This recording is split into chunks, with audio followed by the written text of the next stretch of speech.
I'm here today with Vich, which is the public relations manager at Eli Beamline, Czech Republic pillar. We are part of pan-European project Eli, and part in the Czech Republic, which is located in a small village called Dolní Břežany. It's just a few kilometers out of capital city of Prague.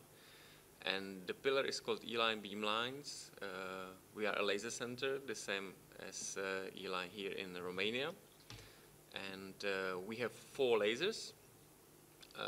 3 of them are in operation already. The 4th one, the 10 petawatt laser, just arrived a few days ago from Texas, from United States, and from Lithuania, where it was developed. The whole 4 lasers came? No, the 3 are already in operation. Oh, okay. Yeah. And the 4th one, the most powerful one, 10 petawatt laser, just arrived. So I think at the end of the year 2018, at the end of this year, all 4 lasers should be in operation. The first laser, which is just a terawatt laser, so it's not so strong as the other ones, was fully developed in the Czech Republic by our employees, by employees of Eli Beamlines.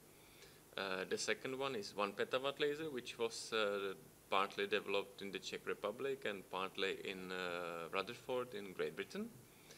And the third one, it's a 1 petawatt laser too. It was developed in USA in Lawrence Livermore National Laboratory in cooperation with Eli Beamlines. So that's all about 4 lasers. It's impressive indeed. And let's remind for the listeners, for the people who will watch us, how was this place chosen when it was decided that Czech Republic will host one of the pillars? The reason why Czech Republic wanted to have 1 pillar of Eli in the Czech Republic was that we have very long history of laser physics, because the first laser was developed in the Czech Republic, or at that time it was called Czechoslovakia, in 1962 in Institute of Physics. So was built first very weak laser. So we were the 3rd country in the world who had the laser. First was in 1960 in USA, a year later it was in Soviet Union, and the 3rd one was in Czechoslovakia. So there is quite large society of laser physics, so that was the reason why we wanted to host 1 part of Eli project. And the other one was that we have a very good place which is not far from Prague. It's called Dolní Břežany. It's a very stable place with very huge rock under the village, so it was a good location for building construction, which is very important to make very stable, because any vibration are the things which lasers don't like. So that was the reason why we asked for placing the facility, and we were successful. So we have let's say a common history from this point of view, because we also have tradition, and we also have now a very, very how to say, advanced state-of-the-art building hosting Eli here in Romania at Magurele. One of the main aspects was the same stability, and the building itself it's a huge and state-of-the-art building.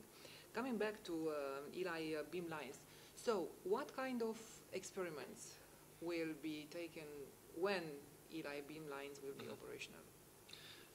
We have 4 research activities. First of them is of course developing the lasers. So we have a team of about 40 researchers from many countries in the world. The head leader is Bedřich Rus, he's from the Czech Republic. Then we have a research activity, particle acceleration.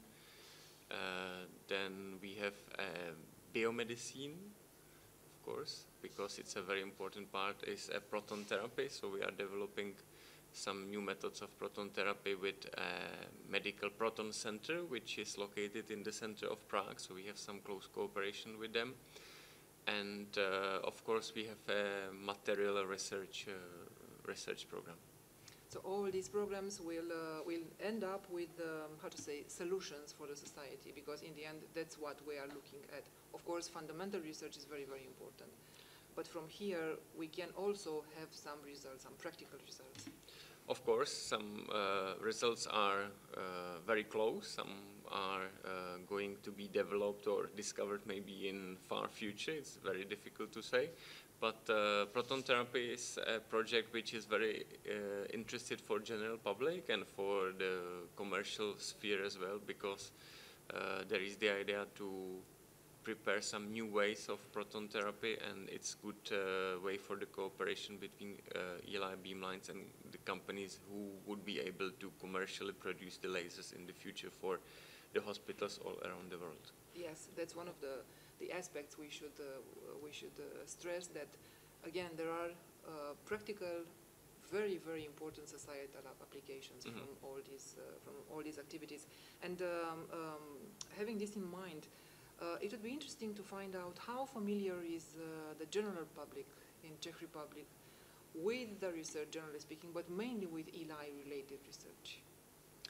Well, we have very close cooperation with Czech journalists, mainly with Czech television and Czech radio.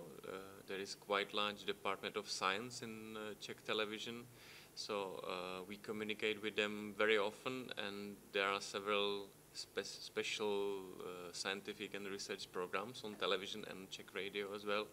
So we meet the journalists almost every week, and this week, September the 7th, 8th and 9th, we organized a talent academy for secondary students. There were 12 students who spent 3 days and 2 nights in Eli Beamline Center, and we invited the journalists from Czech radio and from Czech television to have some interviews with the participants.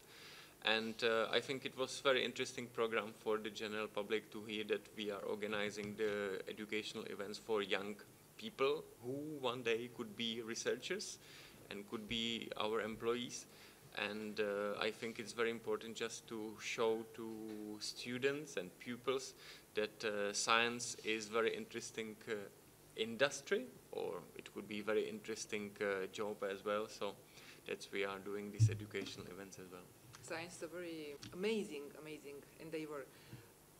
In the end, there is the taxpayers' perception about all these kind of research. So how do you think we should send the message to the public? Well, I think it's very important to choose some parts of the research programs which are interesting for general public, because there is lots of parts of research activities which are very, very specific, very, very complicated to explain to general public. So I would recommend to choose 1, 2 or 3 parts of the research activity programs, such as proton therapy. Everybody can understand what proton therapy is, or some material research. You can talk with some aircraft companies how to improve the quality of the materials, or car companies as well. And link them to the Eli beam. And to link them with some laser improvement of the material, for example, because it's very difficult to explain some theoretical physics aspects of the research program as well. So choose some stories, and I think it's very interesting to explain to general public some stories about the lifestyle of researchers. We have some very young researchers, and there is lots of ladies as well, so we can explain them how it's possible to manage to be a wife, a mother, and a very good researcher as well. We have some not only Czech but also Swedish and British researchers who are able to cope with being a good mother and a good researcher as well. So that's interesting for the general public as well. But do you think that because it's so new, this Eli project, it was, reflected differently, it was accepted, to say so, by general public differently? It's, let's say, spectacular in the best way of this word. Was the general perception different than with other, scientific subjects? What is your perception? Well, we are talking about laser facility. Lasers are fascinating people, because everybody knows Star Wars and the films like that.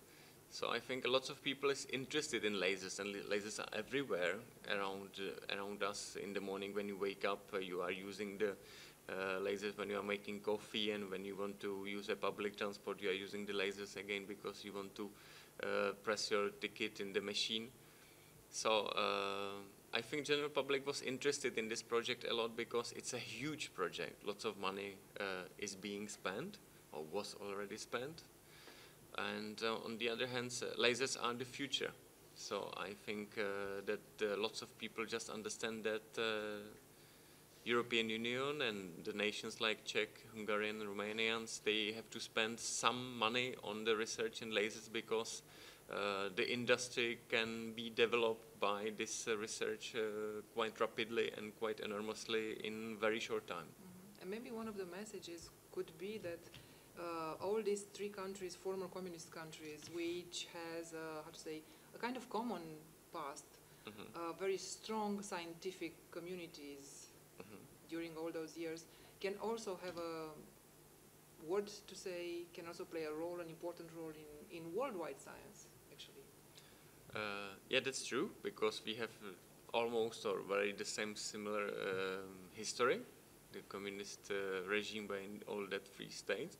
And that's why I think that it's time to show that we are the nations who can be a part of world science, Absolutely. a perfect science, because we have lots of very good researchers